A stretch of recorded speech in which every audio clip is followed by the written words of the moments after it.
Le président du Faso, le capitaine Ibrahim Traoré, s'ouvre une fois de plus à la presse nationale et internationale. Ce soir, nous allons donc avoir l'opportunité d'interviewer le chef de l'État sur sa vision, les trajectoires de la révolution progressiste populaire, les actions posées au quotidien pour la souveraineté, la liberté et le développement du Burkina Faso. Bonsoir, Monsieur le Président. Bonsoir. Merci de nous faire l'honneur de nous recevoir ici au Palais de Koulouba à Ouagadougou donc pour cette grande interview. Alors, chers téléspectateurs, le format de cet entretien est particulier. Au total, 10 journalistes vont se succéder par vague de 2 pour poser leurs questions au chef de l'État. 5 domaines sont concernés par les échanges. Il s'agit de la sécurité et de la défense, de politique et société, de la diplomatie et de l'AES, de l'économie et du développement, et enfin donc de la géopolitique régionale et internationale. Chaque pool donc, de journalistes aura entre 15 et 20 minutes pour échanger avec le chef de l'État. Mon rôle ce soir est celui de modérateur chargé de la police des débats.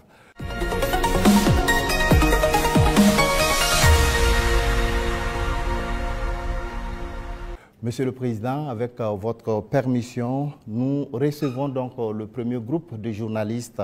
Il s'agit de Hervé Dapa de la télévision BF1 et Asmao Dao de la télévision C360.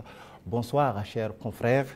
Vous disposez de 20 minutes pour vous entretenir avec le chef de l'État sur les questions relatives à la défense et à la sécurité. Bonsoir, Excellence. Bonsoir. Alors, certains de vos détracteurs vous ramènent régulièrement une phrase, et cette phrase remonte aux premiers instants de votre prise de pouvoir, quand vous disiez que si tout est mis en œuvre, 3 mois suffiraient pour tendre vers la fin de la guerre. Et ces détracteurs disent aujourd'hui que 3 ans plus tard, la guerre n'est pas totalement terminée. Monsieur le Président, ce soir, que leur répondez-vous? D'accord, merci beaucoup. Et merci à tous d'être venus pour cette interview. C'est vrai, c'est ce que nous aurons souhaité, mais les choses n'ont pas été comme on le pense. Et je dis si tout est mis en œuvre.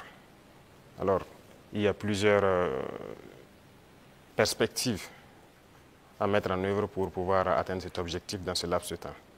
Mais tout n'a pas été mis en œuvre comme on le souhaitait.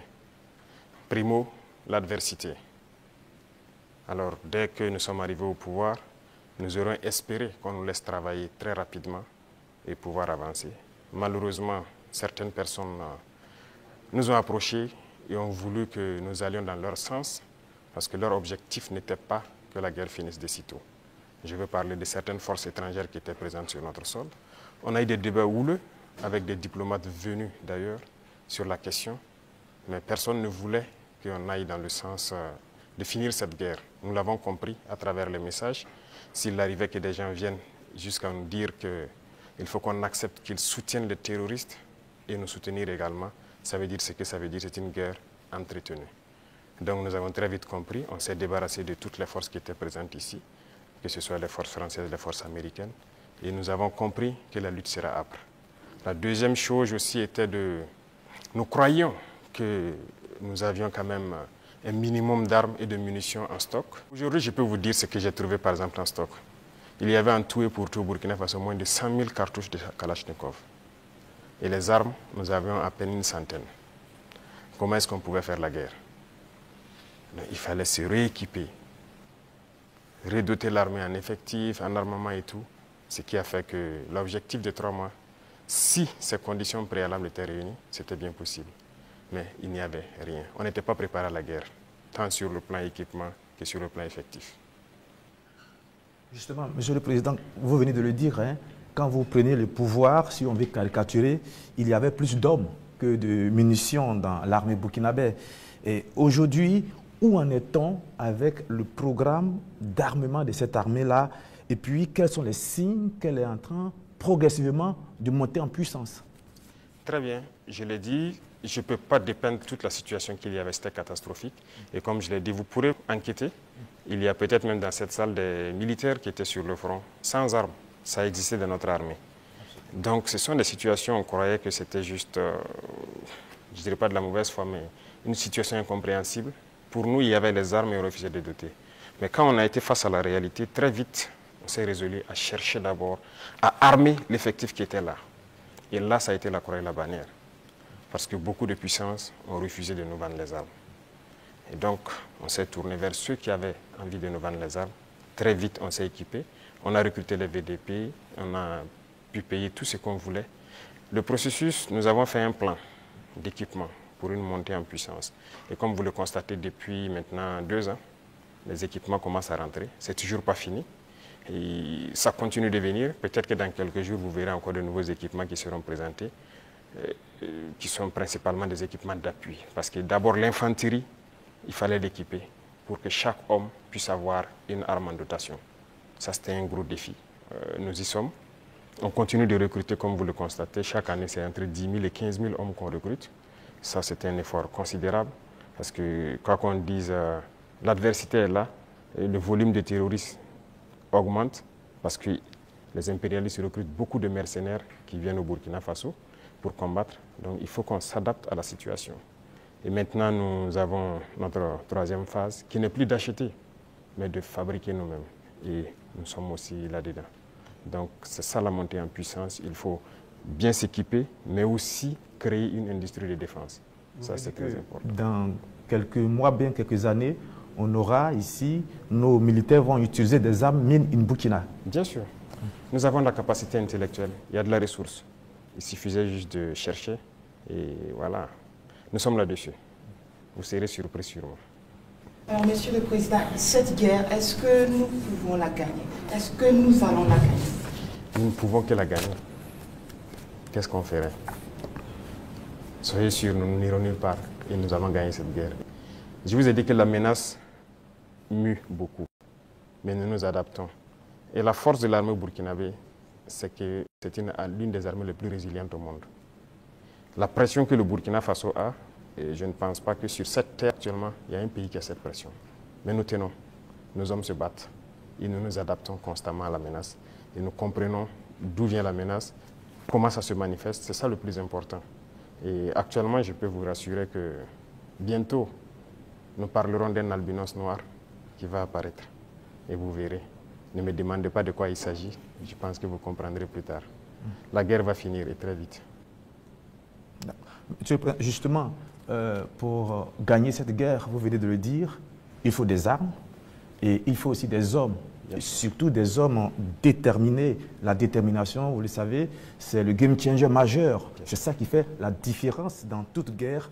En ce moment, au moment où on parle, quel est exactement le moral de nos troupes sur le terrain? Vous avez très bien touché le cœur du problème, la ressource humaine, les hommes déterminés. Il ne s'agit pas juste de payer de l'équipement, il faut des hommes déterminés. Et si vous remarquez, nous sommes en train de construire une armée de qualité. Et il n'est pas rare que souvent, lorsque nous jugeons qu'un chef d'élément ou bien une unité a failli à sa mission, qu'on les radie et qu'on les poursuive. C'est arrivé plusieurs fois et ça continuera comme ça. Si vous êtes engagé pour être militaire, vous devez accomplir la mission parce que la mission est sacrée pour nous. Et l'autre chose, c'est que malgré la pression, malgré les défis, les hommes continuent de se battre et ils sont très résilients. Si aujourd'hui vous attrapez un soldat burkinabé et le demandez, est-ce que vous voulez que d'autres personnes viennent se battre à votre place ou viennent vous aider? Ils vous diront jamais, ils préfèrent mourir. C'est à ce niveau que vous jugez leur morale. Ils sont prêts, toujours prêts, malgré la situation. Peu importe la bataille qu'on perdra, on va toujours maintenir le terrain. C'est ça qui est très important dans le mental des soldats. Donc, le moral est au top. Les gens n'espéraient pas être à ce niveau d'équipement, ils y sont. Donc, ils se donnent à fond. Et moi, je ne peux que féliciter et remercier tous ceux qui se battent. C'est très important. Alors, Monsieur le Président, dans votre argumentaire, vous parlez d'une guerre qui prend différentes formes, qui mue. On se demande, on se pose toujours cette question 10 ans après, qui attaque le Burkina Faso? Ce n'est pas du terrorisme seulement. C'est une guerre pour s'accaparer de nos richesses et nous empêcher de nous développer. Je l'ai une fois développé lors d'un discours, je pense.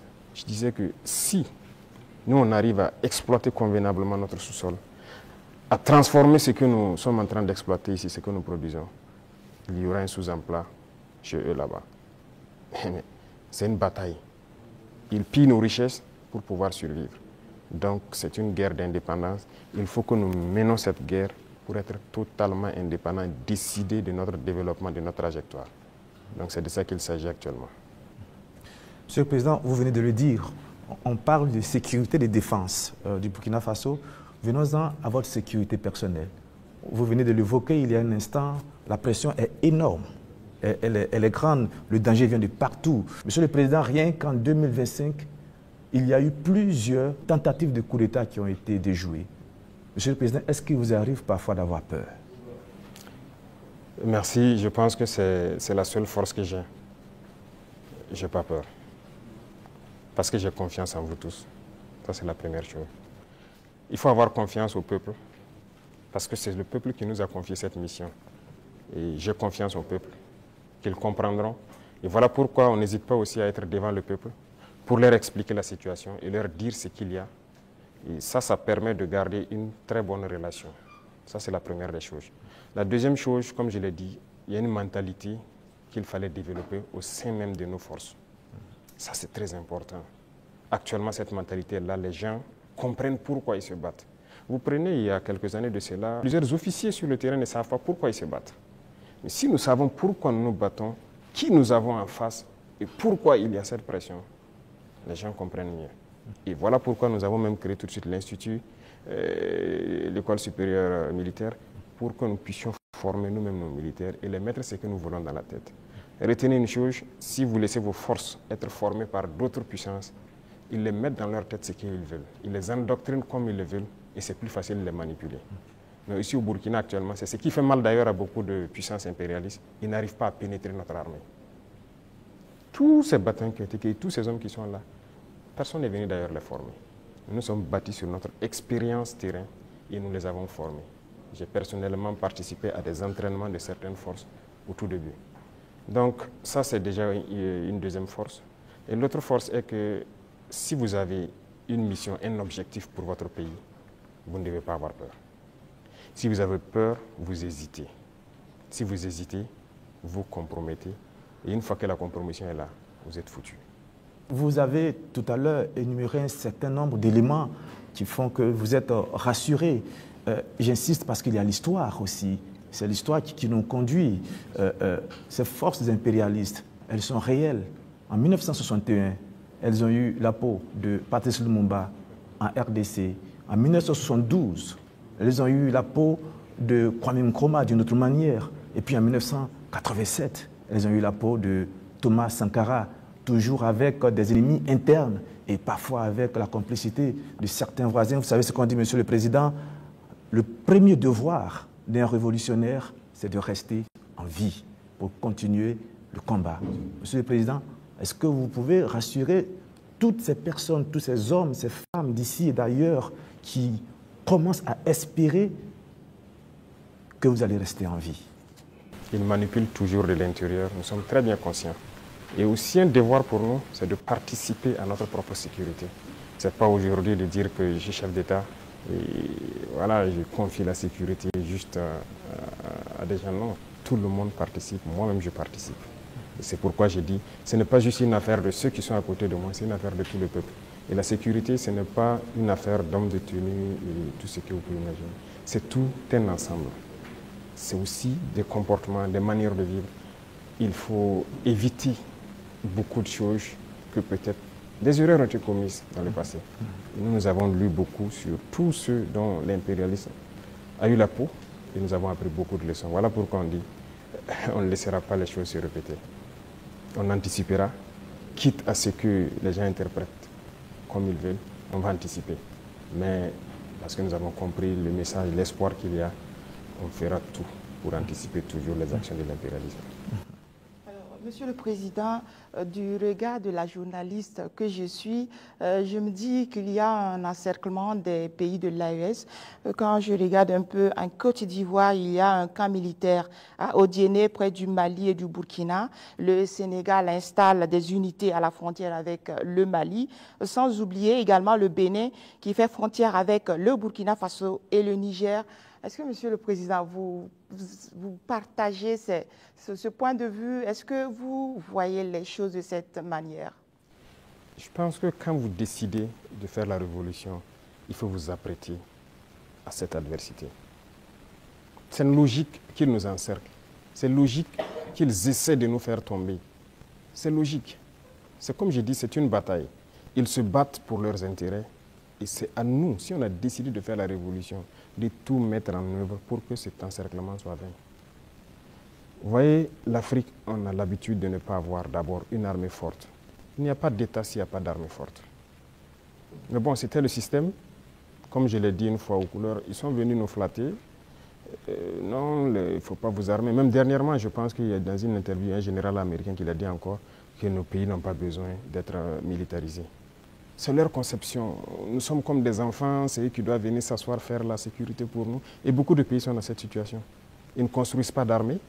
Et quand la situation arrive, c'est le chaos. Nous sommes en train de construire une armée forte. Voilà pourquoi j'ai dit on se bat en burkinabé et on se forme en burkinabé. Ça, c'est très important. Avant, c'est quoi? Chaque fois, les forces étrangères, tout le monde vient pour former vos soldats. On vous prend comme des moins que rien. Aujourd'hui, beaucoup de forces étrangères cherchent à venir s'entraîner avec nous. Vous n'allez pas imaginer. Les plus grandes puissances cherchent à venir s'entraîner avec nos soldats. Mais ce n'est pas juste l'entraînement. Ils veulent apprendre comment on fait, comment on procède, qui nous entraîne. Mais personne aujourd'hui ne sait comment les birs sont formés, comment on les entraîne, comment on les équipe. Pourquoi nous on croit que c'est les autres qui doivent venir nous former? Ils n'ont pas créé quelque chose. Ils ont réfléchi, nous sommes dotés de cerveau. Donc il faut une armée puissante pour faire face à l'adversité. Ils vont continuer à nous encercler. Parce qu'il y aura toujours en Afrique des États comme ça, des chefs d'État comme ça qui vont autoriser. Parce qu'ils ont les mains liées, ils trahissent toujours, ils vont accepter toujours que les impérialistes viennent chez eux pour attaquer leurs propres frères. Ça, si vous acceptez la révolution, vous devez partir avec ce concept. Ça va exister. Donc on n'y peut rien. On fait avec, mais c'est à nous de nous préparer pour que l'encerclement soit nul, qu'ils ne puissent jamais atteindre leur objectif. C'est tout. Donc on fait avec. Tout récemment, la CEDEAO a tenu un forum des chefs d'état-major général des armées d'Afrique. Le Mali et le Burkina Faso n'y étaient pas, mais le Niger, si. On sent un manque de solidarité, vous qui êtes au sommet de l'État. Qu'est-ce que vous pouvez nous dire? Bon, pas un manque de solidarité. Retenez que c'est une confédération, ce n'est pas une fédération. Sur certains aspects, on fait beaucoup de choses, en tout cas en tandem, mais dans la charte, il est dit que des pays peuvent décider des relations et de ce qu'ils peuvent faire. On ne peut pas dire à tel pays de ne pas collaborer avec tel pays, non. On n'est pas à cette étape d'abord. On est en train de consolider la confédération sur les aspects, un bon nombre d'aspects de développement, de défense et de diplomatie. Et après, on va passer à la fédération. Ce sont des étapes. Donc, le Niger peut participer à des rencontres. La confédération, on ne se ferme pas.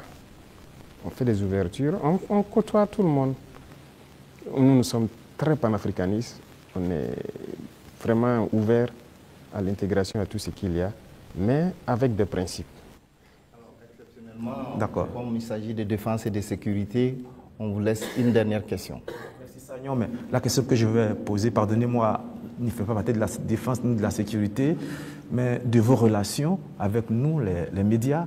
Monsieur le Président, est-ce que vous avez un problème particulier avec les médias, donc avec nous les journalistes? Je dis cela parce qu'on a l'impression qu'il y a eu un malentendu. Je parle des médias nationaux, pas des médias internationaux dont certains sont tombés dans la poubelle depuis un certain moment, c'est un fait, et pas des médias nationaux.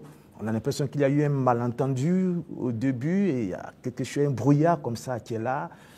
Comment vous analysez la situation, Monsieur le Président? Vous savez que je ne suis pas hypocrite. Il y a eu un malentendu.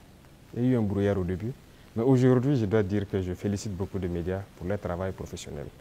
Il faut éviter de suivre le travail de l'impérialisme. Certes, beaucoup parmi vous ont été formés par eux. C'est ça, vous avez été à l'école du blanc, comme on aime le dire. C'est eux qui vous ont formé au journalisme. Donc moi, je ne vous en veux pas souvent quand les gens essaient de se comporter comme eux. Mais je parle pour que les gens prennent conscience qu'il s'agit de notre patrie. Regardez ce matin, par exemple, lisez les titres des journaux en France. Ils vous diront peut-être qu'il y a une mobilisation pour mettre la pression sur le Premier ministre. Ils ne vous diront pas qu'il y a eu une marche contre le pouvoir ou quelque chose. Mais si c'était au Burkina, vous direz qu'il y a une marche contre le pouvoir. Vous comprenez? Les Français nous appelaient, ils continuent de nous appeler putschistes, juntes et quoi. C'est du français. Mais des journalistes nous appelaient aussi putschistes, juntes ici. Pourquoi suivre les yeux fermés? C'est de l'esclavage toujours. Moi, je veux qu'on quitte cela. Chaque État doit se battre pour ses intérêts. Les journalistes se battent pour leurs intérêts. Pourquoi nous, on ne doit pas se battre pour nos intérêts en Afrique? Donc c'est ça, ce n'est pas uniquement les journalistes. J'en viens à certains intellectuels qui sont sur des plateaux de télé en Afrique aussi. Quand ils prennent la parole, vous posez des questions, mais est-ce qu'il est africain? Ou bien génétiquement, il n'est pas là, quoi. Il n'est pas avec nous. C'est une réalité. Un retard. Oui, il faut se décoloniser les mentalités, les manières de faire. Chacun doit se battre pour sa patrie. Vous pouvez avoir une information qui est peut-être vraie et juste, mais vous décidez de ne pas sortir l'information. Parce que ça peut porter préjudice à la défense nationale, à la sécurité, à la cohésion, et ainsi de suite. Ça, c'est une décision souveraine, parce que vous voulez préserver votre pays. Mais on ne dit pas seulement dès qu'il y a une information, il faut la sortir. Non, ce n'est pas comme ça. Et très souvent, les journalistes, comme on aime le dire, le train qui vient à l'heure, ça ne les intéresse pas. C'est le train qui est en retard. Vous le savez, Monsieur le Président, donc vous nous comprenez de temps en temps. Ah oui, mais il faut éviter ça. Moi, je veux maintenant que vous intéressez au train qui vient à l'heure. D'accord. Je voudrais vous laisser avec une phrase qui est la devise d'un grand club européen. C'est celle-là: notre maillot peut être tacheté de sang, de boue et de sueur, mais jamais de honte. C'est tout ce que je vous souhaite, Monsieur le Président. Merci beaucoup. Merci grandement. Nous abordons donc le volet politique et société de cet entretien et nous recevons pour cela Mathieu Somda de Radio Burkina et Colette Kombari de la télévision Impact TV.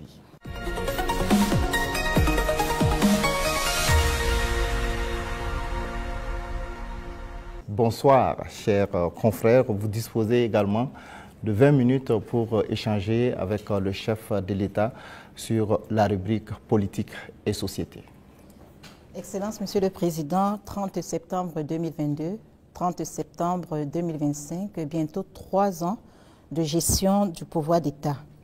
Quel bilan d'étape faites-vous en termes de mise en œuvre de votre vision et de votre orientation politique à travers la révolution progressiste et populaire? Il faut dire que nous avons pris le pays sur le volet sécuritaire avec une situation, mais aussi sur le volet économique, politique avec une autre situation.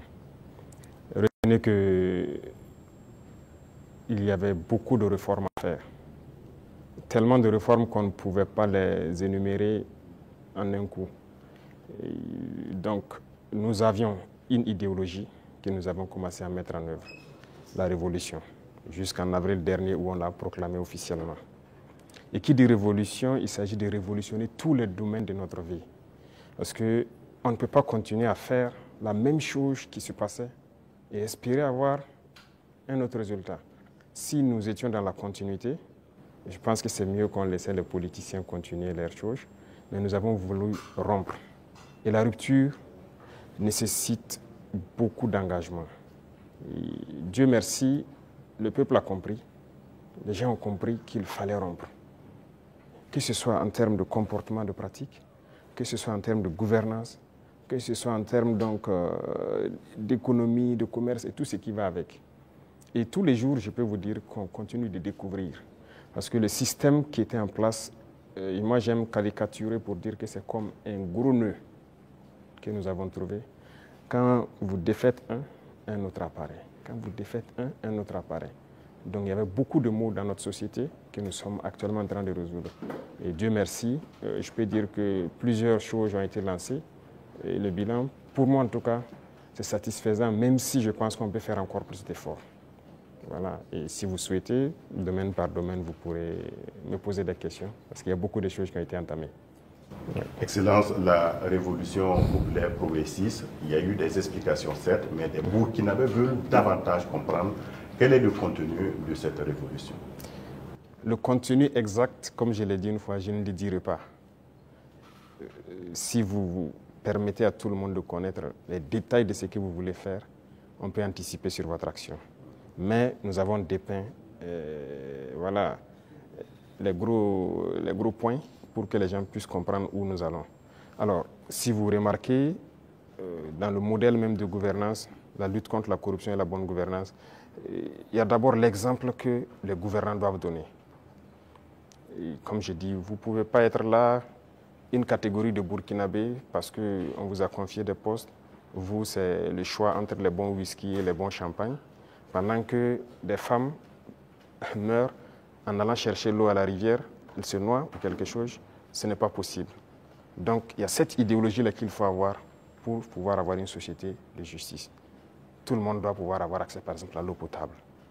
Vous ne pouvez pas, vous, manger comme vous voulez, faire le choix des repas et jeter ce que vous voulez à la poubelle, pendant que d'autres ne peuvent pas avoir un seul repas. C'est ce qui nous a amené à lancer des initiatives dans l'agriculture, par exemple, parce que notre population est en majorité agricole. Mais pendant longtemps, on se rend compte qu'ils sont délaissés. Ce n'est pas nos terres qui sont pauvres, ce n'est pas qu'ils n'ont pas la capacité de travailler. Mais il fallait leur donner aussi ce souffle-là, ce qui nous a amené à créer des initiatives. Aujourd'hui, je pense que le plus important pour moi, lorsque vous rentrez dans les campagnes et que vous posez des questions aux cultivateurs, ils peuvent vous dire que franchement, voilà, ils se sentent bien maintenant. Ils cultivent, il a de quoi se nourrir, et le surplus, il le revend. Généralement la SONAGES qui paye, qui fait un stock de sécurité. Et lorsque dans certaines zones ou dans certaines périodes, il y a des soucis, ils le ressortent, ils le vendent à prix bien subventionné, accessible de tous. Donc ça, c'est très important. L'idéologie de révolutionner beaucoup de domaines, quand on prend le domaine même des finances publiques, alors on est en train de digitaliser beaucoup de paramètres, avec beaucoup de difficultés, parce que les gens n'aiment pas ça. Bientôt, par exemple, on va lancer la facture électronique. Déjà, quand on a émis l'idée, mais beaucoup de grands opérateurs sont opposés à cela. Pourquoi ils ne veulent pas la transparence? Parce qu'on a habitué les gens à la tricherie, à voler. C'est comme une norme. C'est ce qui était installé, donc il faut changer tout ça. Sur le plan des infrastructures et beaucoup de choses, le domaine des marchés publics et tout ce qui va, c'était d'ailleurs le domaine le plus corrompu. Voilà, vous êtes un entrepreneur, vous venez nous voir, on vous donne le marché, vous surfacturez, et après on se donne quelque chose à l'arrière. C'est ça la règle d'or. Et donc quand quelqu'un même vient avec cette idée, vous êtes exclu d'office. On ne vous permet pas. Et si on laissait continuer dans cela, je ne pense pas qu'on puisse s'en sortir. On ne pourrait pas payer des armes, parce que, comme je l'ai dit, si vous ne faites pas des économies d'échelle, vous ne pouvez pas vous équiper. Vous ne trouverez pas une seule banque dans le monde où vous partirez prendre un prêt pour payer des armes. Ça n'existe pas. C'est avec vos fonds propres que vous pouvez vous équiper. En tout cas, nous, on n'a pas eu cette occasion. Et si quelqu'un en connaît, peut-être qu'on est preneur. Et tout ce qu'on est en train d'acquérir, je vous ai dit une fois le montant, ce sont des milliards de dollars. Hein. Comment on fait? Où on a puisé l'argent? Cet argent était là. Il fallait assainir le domaine des finances, le commerce et tout ce qui va avec. Et le fonctionnement de nos sociétés d'État, vous avez pu remarquer cette année les résultats de 2024 qui sont au-delà. 2025 est encore meilleur que 2024. Je prends le domaine des hydrocarbures où dès 2023, nous avons fait d'énormes progrès. Avant, c'était des subventions de l'État. Ça veut dire qu'on collectait encore des impôts pour subventionner la société, pour payer le surplus, le manque à gagner et tout ça. Mais maintenant, la société n'est plus dans cette situation. On a épongé toutes les dettes de la société et elle commence à faire des marches. Mais c'est parce qu'il y avait la corruption dans le milieu. Donc il y a tellement de situations, je ne peux pas tout citer. Et donc il faut révolutionner ce domaine aussi par la digitalisation et tout ce qui va avec. L'administration en gros, tout est en train d'être digitalisé pour que les gens n'aient plus accès à l'argent liquide qui circule et que les choses soient transparentes. Vous qui demandez le service, vous savez à quoi ça correspond et vous savez où votre argent part. Les infrastructures, vous êtes témoins aussi, qui sont vraiment un problème crucial. On est en train de révolutionner tout. Donc c'est l'esprit comme ça, de changer de paradigme, faire ce qu'on n'avait pas l'habitude de faire. Donc comprenez ça par cette phrase. Excellence, Monsieur le Président, on est entré dans la révolution progressiste et on y va. mais il y a cette tranche de la population, le politique, qui œuvrait avant. Quelle peut être la place donc de ce politique actuellement dans cette révolution? Je ne vais pas être hypocrite encore. Si c'est cette mentalité politique, ils n'ont pas de place dans la révolution. C'est opposé. Regardez comment le Burkinabé était. Puisque pendant 27 ans, bon, plus de 27 ans de règne de Blaise et même le pouvoir du MPP, ça continue dans la même politique. Et cette politique, notre génération est née dedans. Donc on est né et les gens ont grandi avec une mentalité. Si tu ne connais pas quelqu'un, tu ne peux pas avoir accès à certains services. Ce qu'on appelle les deals. Tout le monde a évolué avec cet esprit de deal, de corruption, de tout. C'est dangereux, mais c'est la politique qui a mené ça. Puisqu'il y a des entrepreneurs politiques, vous avez entendu parler de ça. Les jeunes qui se lèvent parce qu'ils savent parler, ils savent flatter. Et c'était quoi la politique? C'est quoi la politique en Afrique? Il faut dire la vérité. Quelqu'un qui a l'art de mentir, de tromper, de flatter. Vous voyez, tous les vices. Si vous regroupez tous les vices, vous êtes un bon politicien. C'est la réalité. Nous, au village, quand on voit quelqu'un qui est un trompeur, il ne dit pas la vérité, on dit, lui, là, c'est un politicien. C'est comme ça qu'on disait. Donc, il faut que cette mentalité change. Beaucoup ont changé. Beaucoup ont compris, ont changé et marchent avec nous. Maintenant, ceux qui veulent rester dans leur radicalisme politique ancienne, là, ils n'ont pas de place. Ça, on ne va pas se mentir. Sinon, qui ne faisait pas la politique au Burkina? Mais c'est le même peuple. Mais c'est parce qu'on a parlé, ils ont compris, et par les actions, ils voient, ils ont compris, que les gens commencent à changer de mentalité. Et nous voulons changer définitivement les mentalités pour que personne ne pense qu'il faut d'abord appartenir à tel parti pour bénéficier d'une route, il faut appartenir à tel parti pour avoir un fourrage. Non. Tout le monde au Burkina doit bénéficier des bienfaits de la nature du Burkina et du travail du gouvernement. Donc la politique, moi je disais que la manière de la faire, ça divise. Et ça donne des avantages particuliers à un groupe et l'autre groupe n'a pas d'avantage. Donc non, il faut qu'on arrête ça. Donc beaucoup ont changé, beaucoup. Il y en a qui sont dans des postes de responsabilité. On nous interpelle même que non, lui là, il a milité dans tel parti. Je dis aux gens, non, on n'est pas là pour diviser. On est là pour unir. Tant que la personne a compris et veut faire le travail comme on le veut, on le met. Comme il y en a aussi qu'on a responsabilisé à des postes, et 2 mois, 3 mois, vous avez vu qu'on les a cherchés. Parce que s'il vient et qu'il continue de vouloir faire la même chose qu'il faisait, on va te chercher et on va te punir. Donc c'est un changement de mentalité que nous voulons. Tous ceux qui changeront de mentalité sont les bienvenus dans le bateau. Mais si vous voulez continuer à fonctionner comme la politique ancienne, vous n'avez pas de place dans la révolution. Excellence, vous l'avez dit plusieurs fois, il faut de l'ordre et de la discipline pour le développement du FASO. Le recyclage des jeunes a déjà commencé. Comment enrôler les autres couches de la société? Voilà, très bien. Ce programme, c'est un vaste programme que nous n'avons pas voulu détailler. Mais j'en ai parlé une fois lors d'un de mes entretiens, qu'il y a un vaste programme en cours. Il faut commencer. En fait, les jeunes, c'est bien, mais ce n'est même pas eux notre cible, ce sont les plus petits. Les plus petits, c'est eux notre cible. Après la mort de Sankara, vous avez suivi, on a cherché tous les travailleurs des garderies. Certains même sont décédés, malheureusement. Mais les garderies se sont fermées. C'est le privé peut-être qui se débrouille, qui ouvre quelques maternelles et tout. Et bon, l'école est devenue autre chose. Vous savez, si vous voulez une société qui va être combative et compétitive demain, il faut miser sur les enfants. Aujourd'hui, moi j'ai séparé les 2 ministères pour que le ministère de l'enseignement de base prenne en compte ce volet. Vous voyez, on a lancé dans le concours normaux beaucoup de recrutement pour l'encadrement de la petite enfance. Mais on vient de lancer encore de manière exceptionnelle ceux qui ont déjà été formés, qu'on veut recruter pour que cette année, on commence un certain programme. C'est eux la cible. Et on va y arriver. Nous avons un programme pour qu'on puisse commencer une certaine éducation patriotique, civique au niveau des plus petits. Et une fois que c'est ancré là-bas, nous avons de bons citoyens demain. La jeunesse aussi, on le fait avec. Les bacheliers, on les a fait rentrer en immersion. Ils avaient peur au début, mais je pense qu'ils ont compris beaucoup de choses. Ils doivent être plus solidaires, humbles. Ils doivent comprendre le Burkina, parce que quelqu'un qui est né, excusez-moi, à Ouaga 2000 ici, qui est dans... Voilà, il dort dans le lit qu'il veut, il se plaint même que le matelas n'est pas bien.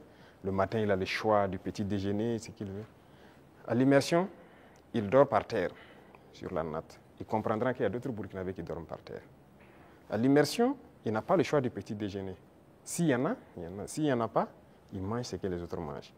Déjà, dans sa tête, il comprend qu'il y a deux faces du Burkina Faso. Et j'ai dit à l'immersion de les priver. Il y a des jours où ils auront 2 repas, des jours 1 repas et des jours sans repas. J'espère qu'ils l'ont fait. C'est pour qu'ils comprennent la vie. On est jeunes, mais si on a atteint cet âge et qu'on n'a pas compris qu'il y a plusieurs types de Burkinabés, c'est dangereux. Il faut que les jeunes comprennent qu'il y en a qui n'arrivent même pas à s'offrir un repas. Et quand lui va dormir avec la faim, toute une journée il n'a pas mangé, vous croyez que si demain on le confie une responsabilité, il va toujours avoir en tête, ah, si moi je dilapide l'argent et qu'il y en a qui n'ont pas à manger, c'est la conscience qui va le gronder. Donc ce sont des épreuves qu'on les fait faire. C'était 45 jours que j'avais programmé, mais à cause des inscriptions, j'ai dit de faire 30 jours. Mais les prochaines échéances, j'espère qu'on ira à 45 jours. Donc les futurs bacheliers et brevetés doivent se préparer à affronter ça. Et le programme va continuer à s'enrichir, c'était la première expérience. Mais nous espérons pouvoir changer, même les jeunes, leur mentalité.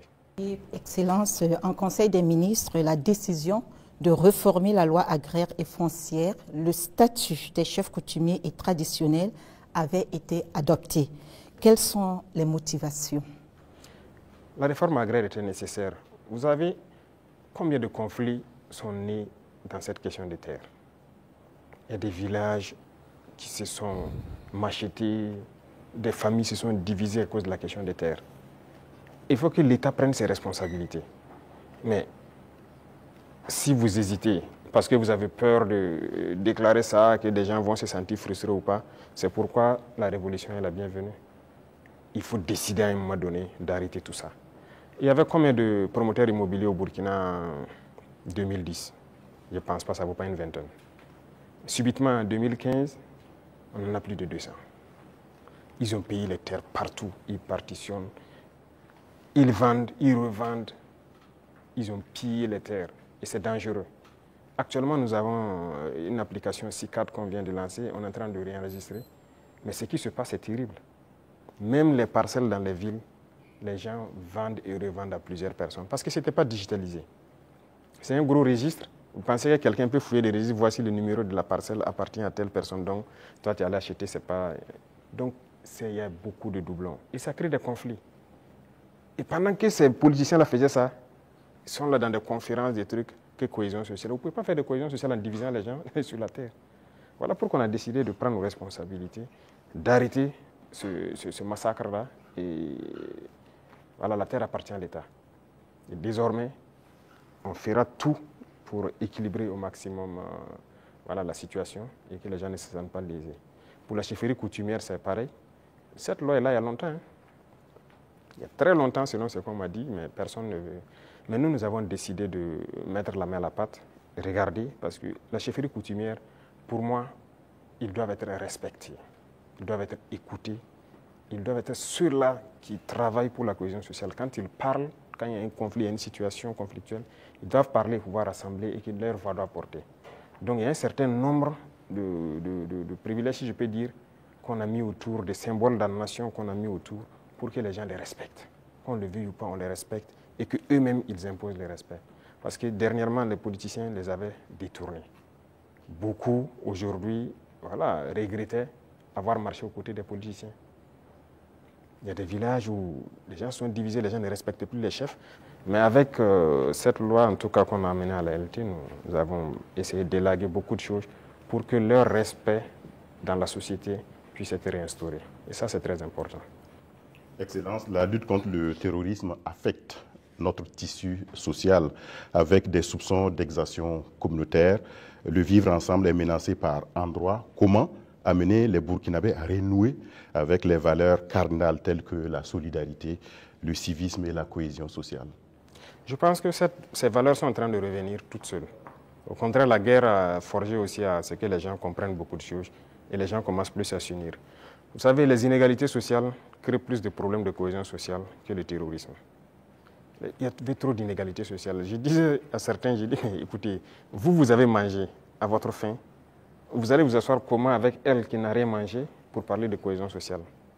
Ce n'est pas possible. C'est la même situation que je vous ai pris tout de suite. Il faut essayer au maximum de mettre les gens à un certain niveau. Tant qu'il y a la richesse, que ce soit bien réparti. Ça, c'est le premier pas. Les cas d'exaction et tout ce qu'il y a, il faut faire attention. Il y a beaucoup de gens qui ont donné des allégations. C'est dernièrement, quand on a vu le cas à Solenzo, ils ont sorti des images, parlé. On n'a rien dit, on s'est calmé. Quand ils ont fini de chanter, on a montré les civils qu'ils disaient que les forces ont tués ont été transportés jusqu'à Ouagadougou ici, mis en sécurité. Ah, si on les a tués, pourquoi ils sont à Ouagadougou? Comment ils se retrouvent à Ouagadougou? Souvent, c'est fait à dessein. Ils inventent tout ce qu'ils veulent inventer avec leurs ONG, leurs médias et tout. Mais on laisse, quand ils finissent, on montre la vérité. Voilà. Les terroristes ont pris des civils comme boucliers humains, certes, mais les forces ont pu faire la distinction. Et après le combat, ils ont rassemblé les civils à Solenzo. On a dépêché les moyens nécessaires pour les transporter, venir. Et ils ont été présentés devant tout le monde. Ce sont des centaines de civils. Ils ont témoigné. Donc, il faut qu'on fasse attention aux récits de certaines personnes qui veulent juste développer des thèses. Et leur objectif, c'est de nous diviser. Mais nous, on ne doit pas tomber dans ce piège-là. Voilà. Excellence, on a constaté cette année une reprise du dialogue social entre le gouvernement et les syndicats après plusieurs années d'interruption. Quel message donc renvoie votre gouvernement avec ses partenaires sociaux quand on sait que la situation était tendue entre le gouvernement et les syndicats? Comme c'était tendu entre le gouvernement et les journalistes. Il faut que chacun comprenne qu'il faut se battre pour sa patrie. Nous avons fait comprendre aux gens. Vous savez, moi j'ai parlé avec les responsables syndicaux. Je les ai réunis ici, je les ai parlé à un moment donné de notre histoire. Mais j'ai été déçu après. Donc je les ai dit, soit vous êtes burkinabé ou vous n'êtes pas burkinabé. Donc le bras de fer s'est enclenché. Mais après on a décidé de les revoir parce qu'on suppose qu'ils ont compris le message. Et même ça, je ne vais pas mentir, quand ils sont venus, ils ont voulu encore comprendre et sortir certains comportements, les faire comprendre, ça ne marche pas. Le pays est en guerre, il faut tout faire pour le pays. Ce syndicalisme importé là, ce n'est pas du syndicalisme ça. Il y en a même qui se vantent d'avoir participé à la chute de Sankara. Et c'est eux qui ont tout commencé, ainsi de suite. Vous croyez que c'est bien ça? Les Occidentaux vous manipulent et vous continuez à agir comme eux ils veulent. Ça, ce n'est pas du syndicalisme. Un syndicaliste se bat pour les intérêts des travailleurs. Mais la plupart du temps, ce que les responsables même veulent, c'est venir manger avec le pouvoir. Et les gens se taisent. Non. Écoutez, nous, on a beaucoup de dossiers sur beaucoup de personnes, pas seulement les syndicalistes. Hein. Dans la société, on a beaucoup de dossiers. Les gens qui nous ont approchés au début, qui ont voulu des avantages, qui ont voulu quoi, qu'on a refusé, qui s'y retournent, qui sortent, qui parlent. On a leur dossier. Donc, syndicalisme sain, il y a beaucoup d'actes que l'on a posés. On n'a pas attendu que les gens sortent dans la rue pour marcher, pour le poser. Quand j'ai parlé des travailleurs des garderies, là, ce n'est pas quelqu'un qui est venu nous dire qu'il y a des travailleurs qui avaient été cherchés, il faut les remettre dans leurs droits. On a vu un dossier et qu'on a trouvé qu'il faut les remettre dans leurs droits. On a dit au ministre des Finances, trouve l'argent nécessaire pour régler. Les gens de la mairie, des gens, la brigade verte là, ceux qui travaillent, mais ils avaient combien de mois d'arriérés? C'est pour ces intérêts-là, ces gens-là qui n'ont pas de travail, pour que les gens ne se battaient pas pour ça avant. On n'est pas venu vers nous pour nous dire. Moi, les femmes balaient devant chez moi, c'est un de mes hommes qui est sorti une fois, ils ont dit, ah, ça fait des mois, ainsi de suite, leur travail. Je me suis renseigné, on m'a dit, c'est vrai. J'ai dit de les payer. Il faut rattraper tout ce qu'elles ont raté. Il y en a qui avaient des dizaines de mois d'arriérés de salaire. On a sorti le dossier et on a décidé de rattraper tout ça. Donc, il faut qu'on fasse du syndicalisme sain. S'il y a un problème, qu'on nous approche et qu'on nous explique. Si on peut résoudre, on vous dira on peut le faire. Si on ne peut pas, on vous dit bon, pour l'instant on ne peut pas, mais on pourra le faire dans tant de temps. Mais il y a un problème, on rassemble les médias, on parle comme on veut. Ah, j'espère qu'ils trouveront la solution avec vous. Sinon, si après ça, vous ne venez plus vers nous. Moi, je veux qu'on travaille en africain. Quand il y a un problème dans la maison, on s'assoit, on parle. Et nous, on se doit d'être véridique. Ce qu'on peut faire, on doit dire clairement, on peut faire ça. Ce qu'on ne peut pas faire, on vous dira aussi on ne peut pas. Maintenant, si vous ne voulez pas, chacun fait ce qu'il peut faire. Mais il faut qu'on soit responsable, Il n'y a pas de problème qui ne puisse pas se résoudre. Et comme je dis, toujours agir avec en tête l'intérêt de la patrie. Ça, c'est très important. Donc, on a repris le dialogue comme on reprend avec tout le monde. On n'a pas rompu le dialogue avec qui que ce soit. Tout le monde est la bienvenue. Merci, chers confrères. Le temps imparti donc à cette rubrique est arrivé à échéance et même largement dépassé. Nous disons merci donc pour cette série de questions consacrées au volet politique et société.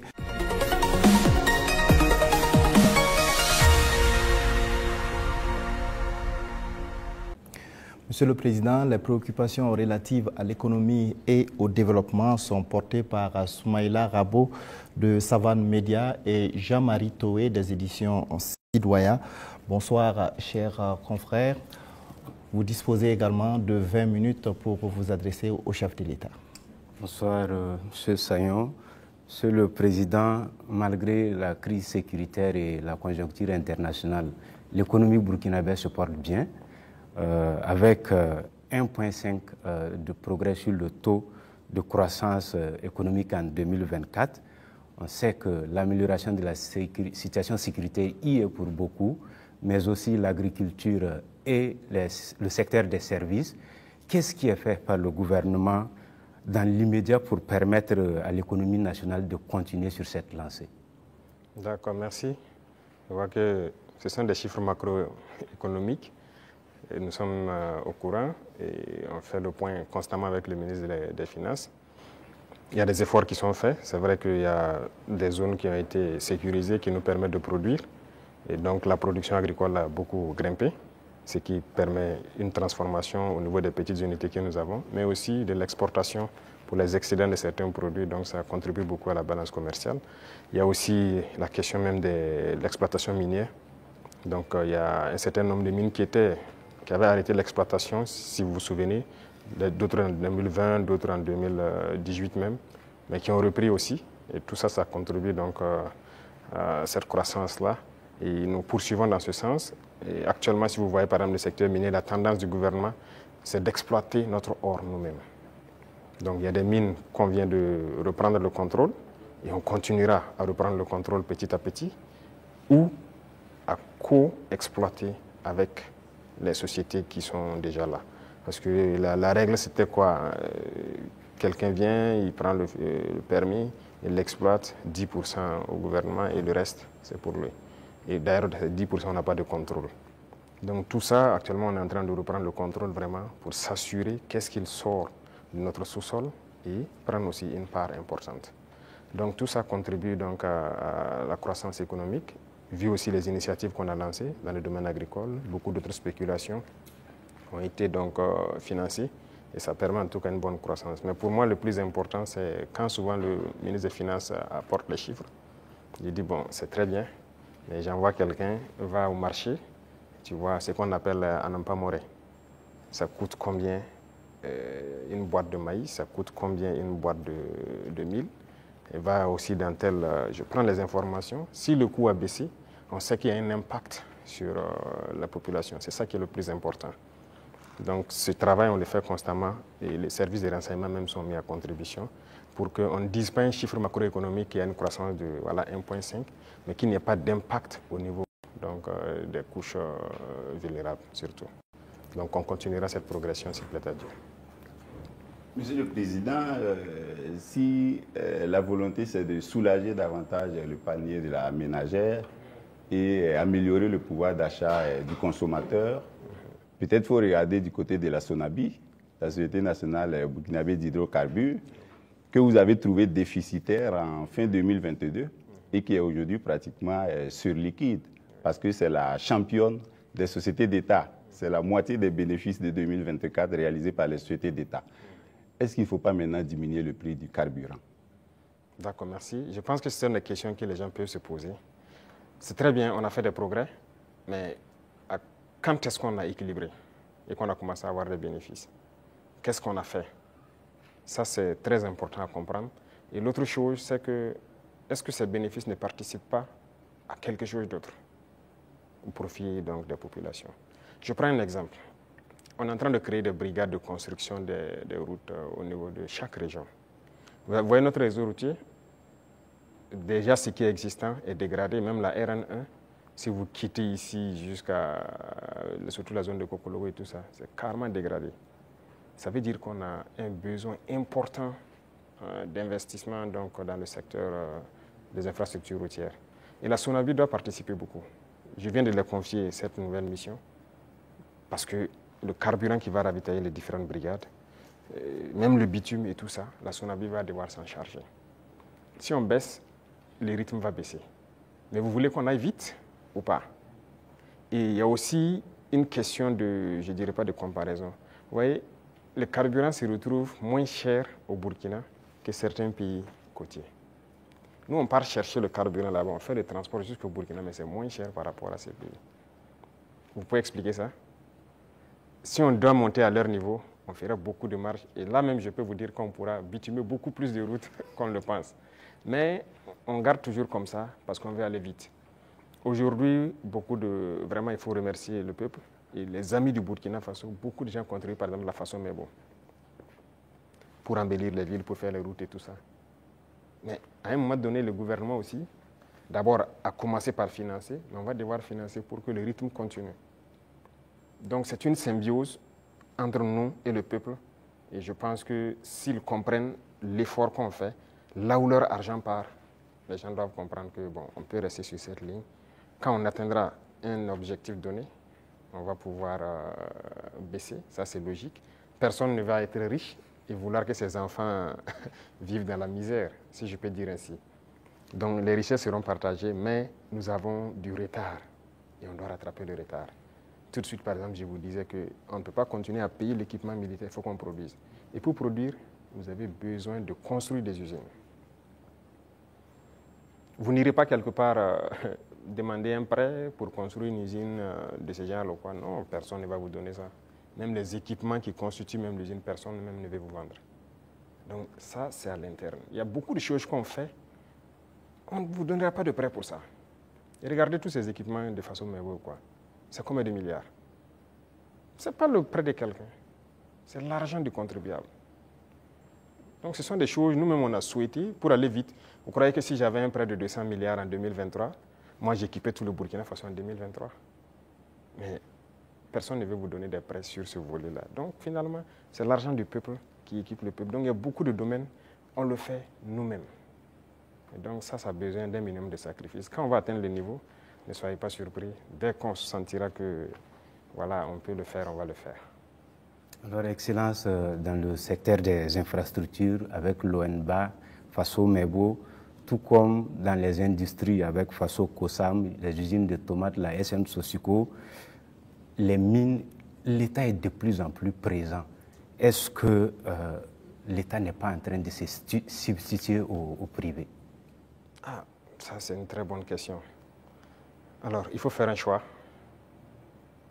Ça, c'est une chose. Et l'autre chose, il ne faut pas voir ça comme ça. Le privé a toujours des domaines d'activité. Mais il faut avoir cette capacité de s'adapter. Il y a des choses qui doivent revenir à l'État. Mais c'était donné au privé. Pourquoi? Bon, nous, on n'a pas d'élection à financer, on n'a pas de compte à ouvrir ailleurs pour sécuriser quoi que ce soit. Ça ne nous intéresse pas tout ça. Donc, ça fait que nos rapports avec le privé sont de plus en plus sains. Chacun fait ce qu'il doit faire, paye ses impôts qu'il doit payer. Et nous les disons chaque fois de s'adapter. Quand on prend le secteur minier, moi j'ai rassemblé les opérateurs, je les ai dit, investissez dans les mines. Beaucoup n'ont pas compris. Il y a un en tout cas qui a commencé à investir. Et je pense que dernièrement, je l'ai reçu, on a dit que moi je l'ai ouvert les yeux, qu'il ne savait pas qu'il y avait l'argent là-bas. Pour lui, c'est l'import-export. Il dit l'import-export, vous ne faites que sortir nos devises. Et le peuple ne travaille pas. Ça, c'est un exemple. Donc, il est en train de se muter un peu. Moi, les ministres de l'Agriculture, vous vous souvenez, il a fait des sessions à Bobo, il a rassemblé les opérateurs économiques quand on voulait lancer les Bagré Pôles et tout ça, la relance de l'activité, l'offensive. Mais je peux vous dire aujourd'hui, personne n'a investi. J'ai dit d'accord, j'ai fait faire le point de bilan de l'offensive, puisque nous sommes en 2025. Au ministre, et la part que le privé devait prendre pour investir dans nos pôles de croissance, je lui ai demandé quels sont les privés qui ont pu investir dans la terre et tout ça. Il dit personne. C'est ceux qui étaient déjà dedans, les producteurs de semences, ces trucs, qu'on a d'ailleurs encouragé, les coopératives, c'est eux qui ont continué. Mais les grands opérateurs, je leur dis, oui, il ne va personne. Je dis, d'accord, très bien. Ne soyez pas surpris que demain, je dise, personne ne prendra de l'argent pour amener à l'extérieur pour payer du riz venir. Vous investissez pour cultiver le riz. Il faut savoir muter. Il faut savoir s'adapter à l'idéologie de ceux qui dirigent. Donc le secteur privé aura toujours quelque chose à faire. Mais il faut s'adapter au contexte. Parce que si on laisse tout aux mains du privé, il n'y aura pas de pays. C'est ce qui était déjà là. Quand on prend le CCVA, lequel d'entre vous n'a pas de véhicule qu'on contrôle? Vous osez prendre votre véhicule rouler sans visite contrôle technique? La police va vous arrêter. La police, c'est qui? C'est le peuple qui paye, c'est ceux qui sont mandatés pour faire cette police par le peuple. Si la police doit contrôler des véhicules pour vous obliger à prendre la visite technique, et cette structure appartient à un privé, a été privatisée. De l'argent, je dirais gratuit, privatisé. Vous trouvez ça normal?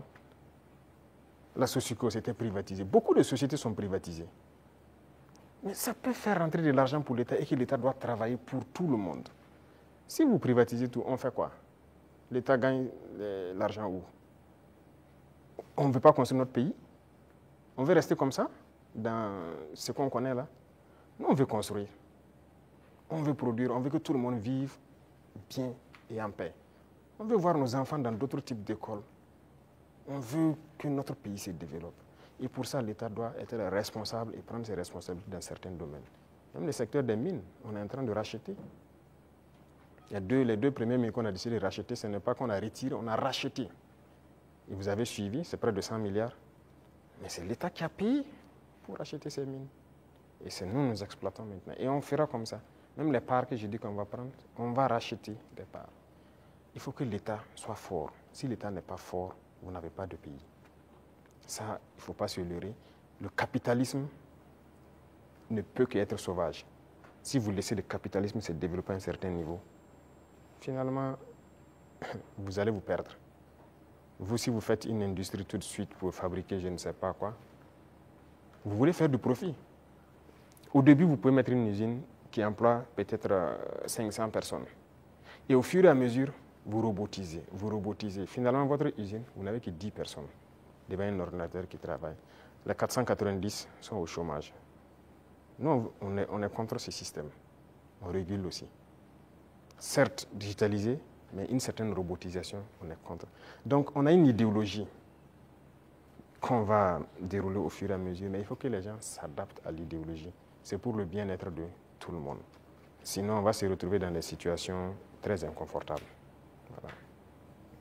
Monsieur le Président, est-ce que ça veut dire que vous attaquez à l'économie de marché, qui est enseignée aujourd'hui en sciences économiques et avec lequel les systèmes, les jeunes économistes grandissent? Parce qu'aujourd'hui, l'État vend du yaourt à travers Faso Kosam. Vous avez annoncé les Fasoyards. On se demande quand vous allez ouvrir les premières boutiques. Tout ça, vous prenez progressivement la place du privé. On ne sait pas quand ça va s'arrêter. D'abord, j'ai dit au ministre de l'Enseignement supérieur de me changer. D'abord, la carte universitaire a changé, mais le curricula de changer tout. Pourquoi on doit forcément apprendre leur manière de faire l'économie? On n'est pas en mesure de créer. Est-ce que c'est Dieu qui est descendu, encore, comme j'aime le dire, créer, asseoir des gens, créer l'école? Ce sont des gens qui ont inventé, qui ont créé des concepts et qui ont créé l'école. Ce sont des êtres humains qui ont créé l'école. Donc, qui ont mis des programmes, ainsi de suite. Le programme aux États-Unis est différent du programme en France, différent du programme en Angleterre, ainsi de suite. Chacun a sa manière d'enseigner sa population pour atteindre le niveau qu'on souhaite. Donc, nous aussi, on va créer notre modèle. Justement, c'est ce qui nous met en retard. Malheureusement, notre modèle d'école n'est pas bien. On a pris pour les autres, adapté, et finalement, on forme quoi? Ok, on forme beaucoup d'économistes dans ce concept. Mais est-ce que ça marche? Est-ce que ça marche? Ok, nous, on est en train de changer de système. Est-ce qu'on fait des progrès ou pas? C'est là la question. C'est toute la question comme ça. Il a parlé de l'ONBA, de trucs. Il y a des barrages qui étaient endommagés depuis des décennies, ensablés ou quoi. Cette saison, l'eau est dedans. c'est par notre système qu'on arrivait à remettre en œuvre ces barrages-là. Les populations vont produire, pendant la saison pluvieuse, vont produire toute l'année et ils sont bien contents. Et ils ont de l'eau potable aussi à travers l'ONEA par ces barrages-là pour boire. Et on va continuer comme ça. Est-ce qu'on fait ça ou bien on s'assoit, on dit non, tout doit être pour le privé? Et d'abord, cette question de privé, il y a des gens qui avaient une mentalité rétrograde, encore politicienne. Et nous avons dit aux gens de changer. Vous avez bien suivi les sorties de certains ministres. OK, on vous donne un chantier, vous prenez l'avance de démarrage et tout, et vous faites ce que vous voulez. On vous donne un chantier de bas-fond. Dans le contrat, vous devez finir en mai pour que les paysans puissent accéder au bas-fond et puis cultiver. Vous prenez votre avance et vous vous baladez, vous faites ce que vous voulez. En avril, on passe, on regarde, vous n'avez rien fait. Vous dites non, non, non, vous partez à votre rythme, c'est comme ça. On vous contraint, vous finissez le bas-fond. Il y en a qui ont travaillé, il y en a même qui travaillent de nuit jusqu'à aujourd'hui pour atteindre les objectifs. Pas qu'ils ne peuvent pas, mais c'est une mentalité. Et tant que le privé aura cette mentalité, ça ne va pas marcher. Moi, je vous ai dit qu'on a près de 1000 ans de retard même. Il faut rattraper. On est dans les années 1000, à la rigueur 1800. Il faut rattraper le retard, mais on ne peut pas continuer avec cette mentalité. Donc, on invite les gens à changer et à s'adapter. Vous parlez des yaourts, par exemple. Est-ce que le marché est saturé? Non. On importe. J'aimerais voir les privés rentrer dans le yaourt. Pourquoi on n'importe plus? Nous avons pris des textes pour dire que lorsque quelque chose se produit au Burkina Faso, pour pouvoir importer, il vous faut une autorisation spéciale d'importer. Ce qui stipule que vous devez payer ce qui est à l'intérieur. Lorsqu'il y a le manque maintenant, on vous autorise à importer. Voilà pourquoi les gens sont en train, vous voyez que beaucoup de privés sont en train d'ouvrir des usines et tout ça. Et si on ne passait pas par cette méthode, comment on va faire? Il y a le grand moulin du Faso qui est là, à Banfora, qu'on est en train de restructurer tout ça. Mais parallèlement à ça, on a obligé les grands importateurs à ouvrir des moulins. Moi-même, j'ai été inauguré la dernière fois de l'autre côté. C'est l'un des plus grands importateurs. Quand on a dit on va suspendre l'importation, mais il n'était pas content, il a tout ici. On a dit c'est ce qu'on va faire. Soit vous adaptez, ou bien l'État va prendre en compte. Mais ils le font. Mais est-ce qu'on arrive à satisfaire? Il y a la place. On a de la population, on a un grand marché, un marché immense, au Burkina et en Afrique. Mais les gens n'ont qu'à s'adapter, produire. Donc il y aura toujours de la place. Ne pensez pas que forcément on a pris la place du privé, non. Il y a la place. Vous allez ouvrir les façonnières. Si c'est nécessaire pour réguler, parce qu'il y a cette mentalité de toujours entraîner la spéculation de certaines personnes. Non, c'est dangereux. Dernièrement, vous avez suivi le cas des motos. Malheureusement, c'est quand il y a eu la situation, on s'est rendu compte que ce n'était même pas un marché régulé. Donc rapidement, on a dû voir comment on peut réguler ce marché pour que l'importation soit suivie. Comment quelqu'un part importer des motos et il vous dit qu'il n'a pas de facture d'achat? Puisque le ministère a besoin de la facture d'achat pour voir tout ce que vous avez payé comme douane et quoi, et vous fixez une marge à ne pas dépasser. Mais il dit qu'il n'a pas de facture. Donc il part payer, il vient, il fixe le prix qu'il veut et il revend aux populations. Donc lui, il s'enrichit. Et les autres s'appauvrissent. Et généralement, quand les gens s'enrichissent, qu'est-ce qu'ils font? S'ils buvaient la braquina ici, ils ne boivent plus la braquina, c'est le champagne qu'ils cherchent. C'est l'argent qui sort. S'ils roulaient sur peut-être, je dirais, une petite cylindrée, ils cherchent maintenant une V8. Le carburant qui est subventionné par l'État, c'est ça, c'est l'argent qui sort.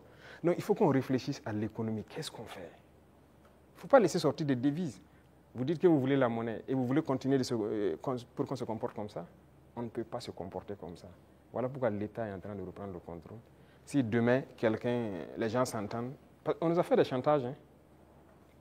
Quand on a essayé de régler un peu à la douane, il y en a qui nous ont dit que si on fait comme ça, il y aura pénurie de riz. J'ai dit, OK, faites la pénurie de riz, vous verrez ce que nous on va faire.